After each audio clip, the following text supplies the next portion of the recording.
রাষ্ট্রপতি নির্বাচনে মনোনয়নপত্র জমা দিতে ইসিতে জামায়াত জোট। দুপুরে মনোনয়নপত্র জমা দেবে বিএনপি। 20 আগস্ট অনুষ্ঠিত হবে নির্বাচন। এ নিয়ে আরও জানাতে ইসি সচিবালয় থেকে আমাদের সঙ্গে যুক্ত হচ্ছেন মিয়া আমিরুল। আমিরুল, মনোনয়নপত্র জমা দিতে এসে কি বলছেন জামায়াত জোটের নেতারা? বিএনপি কখন মনোনয়নপত্র জমা দিতে পারে?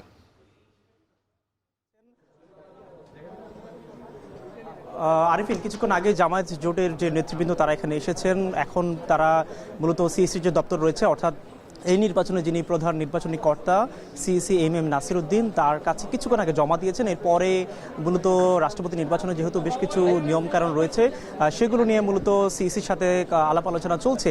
আপনি নিশ্চয়ই জেনে থাকবেন যে এই নির্বাচন আয়োজনের জন্য মূলত সংসদ সচিবালয়ের সাথে নির্বাচন কমিশন তাদের প্রস্তুতি নিচ্ছে। তারই অংশ হিসেবে যেমনটি আমরা জানতে পেরেছি যে ব্যালট পেপার যেগুলো রয়েছে সেগুলো কিন্তু অনেকটা কাজ এগিয়েছে, এবং সেই সাথে ভোট যেহেতু আগামী সপ্তাহের বৃহস্পতিবার হতে যাচ্ছে, সেইটি ঘিরে মূলত নির্বাচন কমিশন তাদের প্রস্তুতি সম্পূর্ণ করেছে। এখানে সিইসির পাশাপাশি অন্যান্য যে কমিশনারগুলো রয়েছে, সেই সাথে ইসি সচিব সহ মূলত 20 জন কর্মকর্তা তারা সংসদ সচিবালয়ের যে সংসদের যে কক্ষ রয়েছে, অর্থাৎ অধিবেশন কক্ষ, সেখানে মূলত তারা উপস্থিত থাকবেন, এবং সেই সাথে সংসদের সচিবালয়ের কর্মকর্তারা কিন্তু এখানে থাকবেন। এখানে যেহেতু রাষ্ট্রপতি নির্বাচন প্রায় 35 বছর পর হতে যাচ্ছে, এই ক্ষেত্রে বর্তমান সিইসি যিনি রয়েছেন তিনি বলা যায় ইতিহাসের একটি অংশ হিসাবে তিনি হচ্ছেন।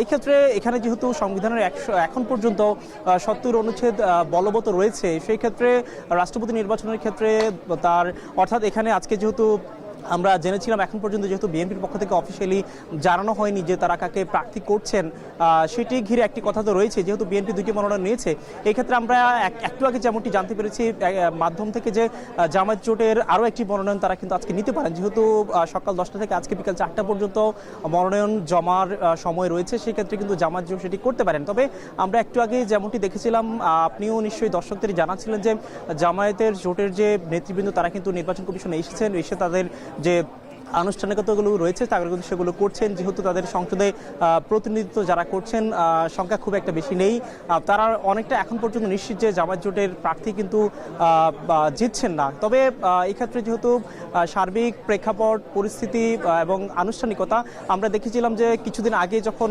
স্পিকারের সাথে বৈঠক করেছিলেন সিইসির নেতৃত্বে কমিশনাররা, তখনও কিন্তু কমিশনের পক্ষ থেকে বারে যেটি বলা হচ্ছে যে দেশে যেহেতু গণতান্ত্রিক যে ব্যবস্থাপনা এবং সেই সাথে নির্বাচন কমিশনের প্রতি যেহেতু দায়িত্ব বর্তায়, সার্বিকভাবে বলা ছিল তারা কিন্তু তাদের প্রস্তুতি সম্পন্ন করছে, এবং সামনে যেহেতু স্থানীয় নির্বাচন রয়েছে, সব মিলে বলা চলে নির্বাচন কমিশন এখন পর্যন্ত সার্বিকভাবে প্রস্তুত রয়েছে, এবং আগামী 16-18 তারিখ হয়ে যখন 20 তারিখ হবে, সেদিনই মূলত আনুষ্ঠানিকতা হবে। আরিফিন, ইসি সচিবালয় থেকে যুক্ত হয়েছিলেন মিয়া আমিরুল।